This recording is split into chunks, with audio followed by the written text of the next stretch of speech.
আপনি ওই কথাটা নিশ্চয়ই শুনেছেন, যখন ভগবান একটা দরজা বন্ধ করেন তখন অন্যদিকে অনেক দরজা খুলে দেন। এবার এই দরজা, এই সমস্ত পথ আমরা দেখতে পাই না, অনেক সময় আমরা বুঝতে পারি না, হারিয়ে যায় সব। কখনো কখনো মনে হয় যে এই কথাটাই মিথ্যে, কিন্তু আসলে তা তো নয়। তাহলে হারিয়ে যায় কেন?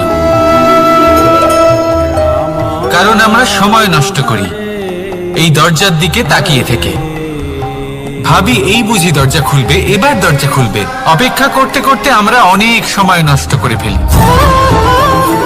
এত সময় নষ্ট করি যে আমরা দেখতে পাই না, খুঁজে পাই না সেই সমস্ত দরজা আর পথ যা আমাদের জন্য খোলা রয়েছে। যদি খুঁজেই না পাই তাহলে তা ব্যবহার করব কি করে? মনে রাখুন, ভগবান সব সময় আমাদের সাথে রয়েছেন, আমাদের সাহায্য করছেন। এই পথ সব সময় আছে, সর্বত্র আছে। দরকার রয়েছে শুধুমাত্র দৃষ্টির, দৃষ্টিভঙ্গি এবং ভাবনা। এই দৃষ্টিকে বিস্তৃত করুন, এই দৃষ্টিভঙ্গিকে ধনাত্মক করে তুলুন, আর এই ভাবনা এর সীমা একটু বাড়িয়ে তুলুন। তারপর দেখবেন সব খুঁজে পাবেন। আসলে কি, এই যে ঈশ্বর, এই যে পরমাত্মা, তা আমাদের সাথে রয়েছে, আমাদের মনের মধ্যে রয়েছে। যিনি তাকে মন থেকে চাইবেন তিনি তাকে মনের মধ্যে অবশ্যই খুঁজে পাবেন। যদি উনি মন থেকে চান পথ খুঁজে পেতে, তাহলে তিনি অবশ্যই পথ খুঁজে পাবেন। তাহলে আসুন আমার সাথে ভালোবেসে বলুন, রাধা রাধা।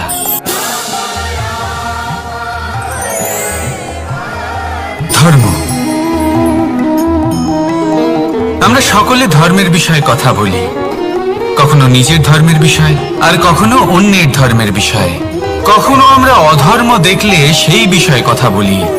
অনেক রকম আলোচনা হয়, কিন্তু এই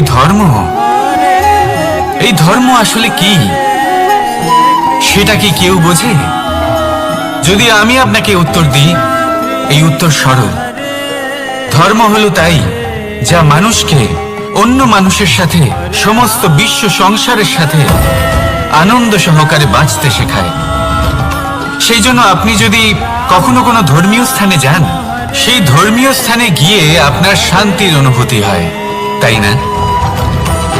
কিন্তু দেখুন, ধর্মের জ্ঞান থাকলেই সেই মানুষ ধর্মের পথে চলতে পারবে এমন কোনো কথা নেই।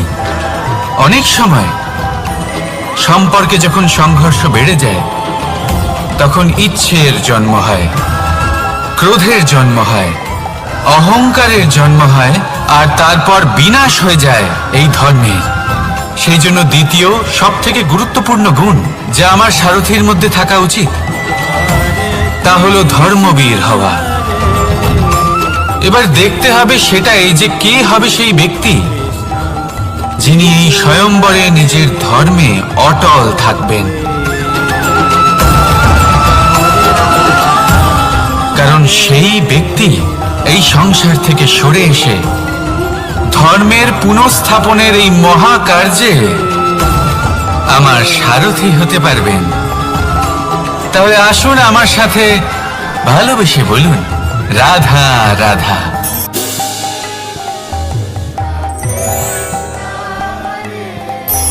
কর্ম, ধর্ম, জ্ঞান, এই তিন স্তরে অনেক মানুষ পৌঁছতে পারেন। অনেকে এই পরীক্ষা দিয়ে তাতে উত্তীর্ণ হয়ে যেতে পারেন, কিন্তু শিখরে পৌঁছে শাসন তিনিই করতে পারেন যার কাছে এই চতুর্থ গুণটিও থাকে, সমর্পণ। অত্যন্ত গুরুত্বপূর্ণ একটা গুণ এটা। এই সমর্পণ আসলে অত্যন্ত গুরুত্বপূর্ণ। পূর্ণ সমর্পণ দরকার নিজের লক্ষ্যের প্রতি, সমর্পণ নিজের কর্তব্যের প্রতি, সমর্পণ নিজের আত্মার থেকে নির্গত স্বরের প্রতি, সমর্পণ নিজের রথির প্রতি, অর্থাৎ আমার প্রতি। এবার এই পরীক্ষায় অত্যন্ত কঠিন এক বাঁক আসতে চলেছে, যেখানে সারথীকে সমর্পণের নিরিখে পরীক্ষা করা হবে, আর তাতে উত্তীর্ণ হওয়ার পরেই তার হাতে ধর্ম স্থাপনের রথের রাশ তুলে দেওয়া হবে। দেখা যাক কি হয়। ততক্ষণ আপনি প্রসন্ন থাকুন আর আমার সাথে ভালোবেসে বলুন, রাধা রাধা। যখন একজন ভক্ত এবং তার ভগবান এক আকার ধারণ করেন, যখন একজন ভক্ত নিজের ভগবানের প্রতি, নিজের জীবনের লক্ষ্যের প্রতি সম্পূর্ণরূপে সমর্পিত হয়ে যান, তখন জন্মগ্রহণ করে ভক্তি। আর তখন সংসারের সমস্ত আশা তিনি ত্যাগ করতে পারেন। সমস্ত আশা শেষ হতে পারে, কিন্তু মানুষের সঙ্গ ভক্তি কখনো ত্যাগ করে না। যখন ভক্ত ও ভগবান এক আকার ধারণ করেন, এক হয়ে যান, তখন রথী এবং সারথীর মধ্যে কোনো পার্থক্য থাকে না। তারাও এক হয়ে যান। একটাই ব্যক্তিত্ব, একটাই অস্তিত্ব। আর সেই জন্যই কখনো কখনো রথীর আদেশ ছাড়াই সারথী রথ চালিয়ে দেন, আবার কখনো সারথীর পরামর্শ ছাড়াই রথী আক্রমণ করে ফেলেন। এ তো শুধুমাত্র আরও একটা গুণ সেই সারথীর মধ্যে, যিনি ধর্ম স্থাপনার মহান কাজে আমার সারথী হতে চলেছেন। তাহলে আসুন আমার সাথে ভালোবেসে বলুন, রাধা রাধা।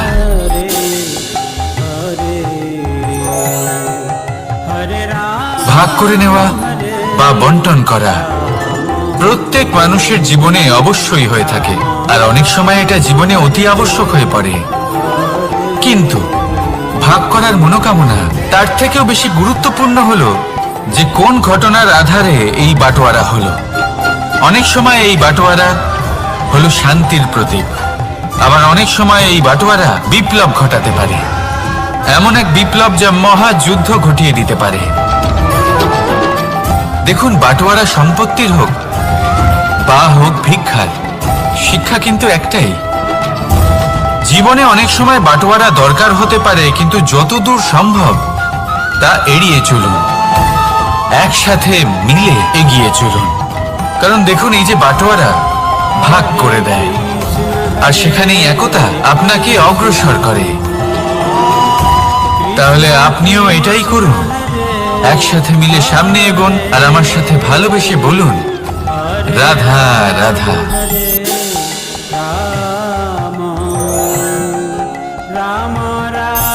কখনো ভেবে দেখেছেন মানুষকেই এই সংসারে সর্বশ্রেষ্ঠ প্রাণী কেন বলা হয়? অন্য কোনো প্রাণীকে কেন নয়? শুধু কি এই জন্যই আমরা চিন্তা করতে পারি, আমাদের কাছে তীক্ষ্ণ বুদ্ধি রয়েছে, কোনো কিছু আবিষ্কার করতে পারি, সেই কারণেই? তা তো অন্য কোনো প্রাণীর কাছেও থাকতে পারে। এমন কিছু পশুও রয়েছে যাদের কাছে তীক্ষ্ণ বুদ্ধি আছে। তাহলে মানুষ কেন? কারণ মানুষের কাছে এমন কিছু রয়েছে যা অন্য প্রাণীর কাছে নেই, মানবতা। মানবতা যা সর্বপ্রথম এগিয়ে যেতে চাইলেও যদি পথে কেউ ধাক্কা খেয়ে পড়ে যায়, তাকে আগলে রাখতেও জানে। মনে রাখবেন, আপনার সব থেকে বড় পরিচয় আপনার নাম, আপনার সম্পত্তি বা আপনার ধর্ম নয়। আপনার সব থেকে বড় পরিচয় হলো আপনার মানবতা। তাহলে সময় এলে পরে নিজের মানবতার পরিচয় দিন। অন্য মানুষকে সাহায্য করুন, অন্য প্রাণীকে সাহায্য করুন। একা একা পথ চলা হলো পশুদের প্রবৃত্তি। মানুষ হলেন তিনি যিনি অন্যের জন্য প্রাণও দিতে পারেন। মানুষ হলেন তিনি যিনি অন্য মানুষের প্রাণ বাঁচান। সেই মানবতাকে জাগিয়ে তুলুন, আর এই জীবন বাঁচতে শুরু করুন। আর হ্যাঁ, আমার সাথে ভালোবেসে বলুন, রাধা রাধা।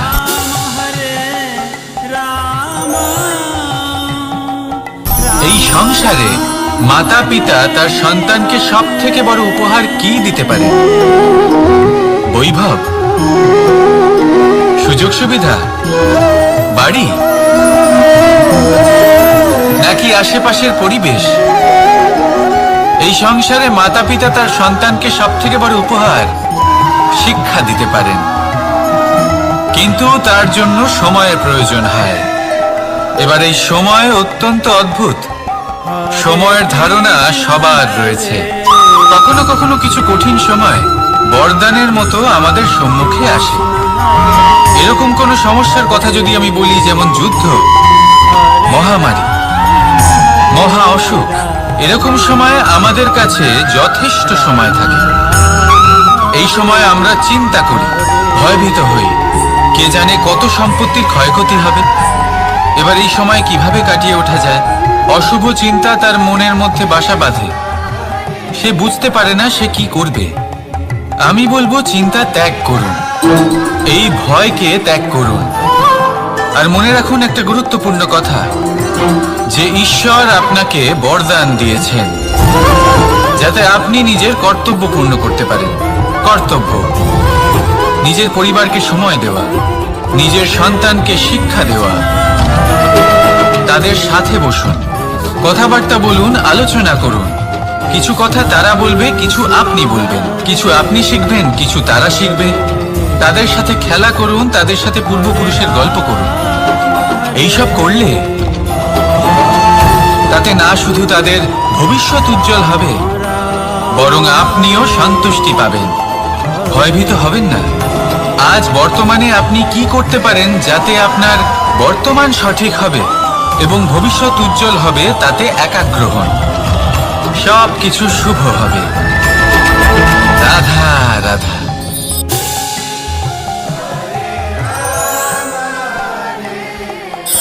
সকালে উঠে সবার আগে স্নান করেন।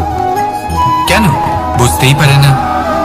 কেন কথায় কথায় বারান্দা উঠোন পরিষ্কার করা হয়? বুঝতেই পারে না। অনেক মানুষজন এটাকে ধার্মিক এবং অন্ধবিশ্বাস বলে, কিন্তু যদি আমি আপনাকে সত্যি কথা বলি, প্রত্যেক ধর্ম বিজ্ঞানসম্মত। প্রত্যেক কাজের পেছনে বৈজ্ঞানিক সত্যতা লুকিয়ে রয়েছে, কিন্তু প্রত্যেক মানুষ সেই নিয়ে কতটা ভাবেন, কতটা বোঝেন আর কি পদক্ষেপ নেন তা হলো আলাদা এবং অত্যন্ত গুরুত্বপূর্ণ, কিন্তু তা হলো বিজ্ঞানসম্মত। আজও যখন আমি আগে বাড়ি যাই, মা সবার আগে আমার হাত পা ধুয়ে দেন, তারপর সবকিছু। তাই আপনি পরিচ্ছন্ন থাকুন, তাহলে আপনি সুস্থ থাকবেন। তখনই আপনার মনে ভক্তিভাব আসবে, তখনই এই সমগ্র সংসারকে সামলানোর শক্তি অর্জন করতে পারবেন। তাহলে পরিচ্ছন্ন থাকুন, সব ভালো থাকবে। রাধা রাধা।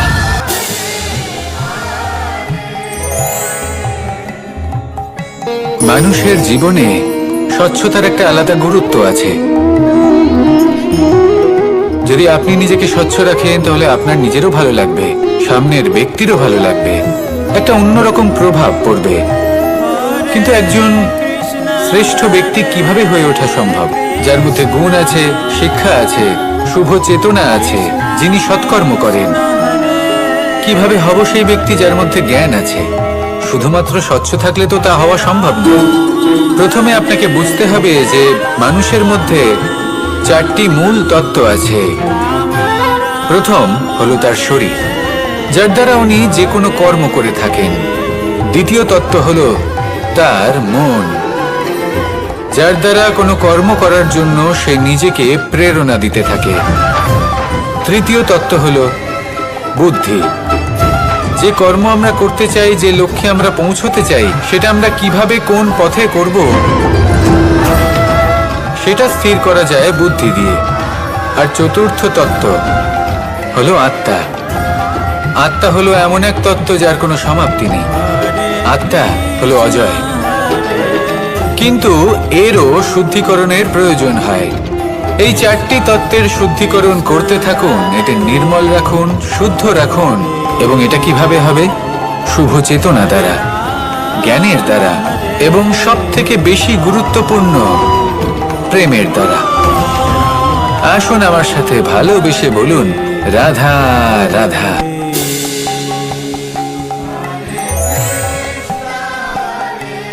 জল এই সংসারের সমস্ত প্রধান তত্ত্বের মধ্যে একটি। এই জল যে কোনো জ্বালা দূর করে, আগুনকে নিভিয়ে দেওয়ার ক্ষমতা রাখে, অবিরল অবিচল ভাবে প্রবাহিত হতে পারে, একে কেউ বাধা দিতে পারে না। এর পথে বাধা সৃষ্টি করলে নিজের পথ নিজেই খুঁজে নেবে, বা সে নিজেই নিজের পথ বানিয়ে নেবে, কিন্তু কখনো থামবে না। এই জল হলো মহান, আর এর একটা মহান গুণ আছে, এর নিজস্ব কোনো রং নেই, কিন্তু যখন মেঘ থেকে বৃষ্টি রূপে পৃথিবীতে ঝরে পড়ে তখন সমস্ত সংসারকে রঙিন করে তোলে। যেখানে খরা হয়েছে সেখানে শ্যামল করে তোলে, যে স্থান শ্যামল সেখানে ভিন্ন ভিন্ন প্রকারের পুষ্প ফুটিয়ে তোলে। এই জল, এই জলের মতন আমাদের হতে হবে। ওর যেমন কোনো রং নেই, আমাদেরও যেন কোনো অহংকার না থাকে। শুধু কর্মের এই ধারাতে বইতে থাকুন, এই সংসারের মঙ্গল করতে থাকুন, শ্রেষ্ঠ কর্ম করতে থাকুন। এই সংসারকে এটা বলার কোনো প্রয়োজন নেই যে আপনি কে।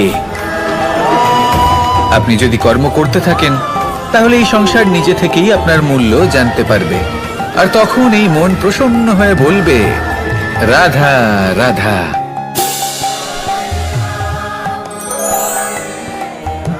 So please do like, share and subscribe to this channel. Jai Shri Krishna.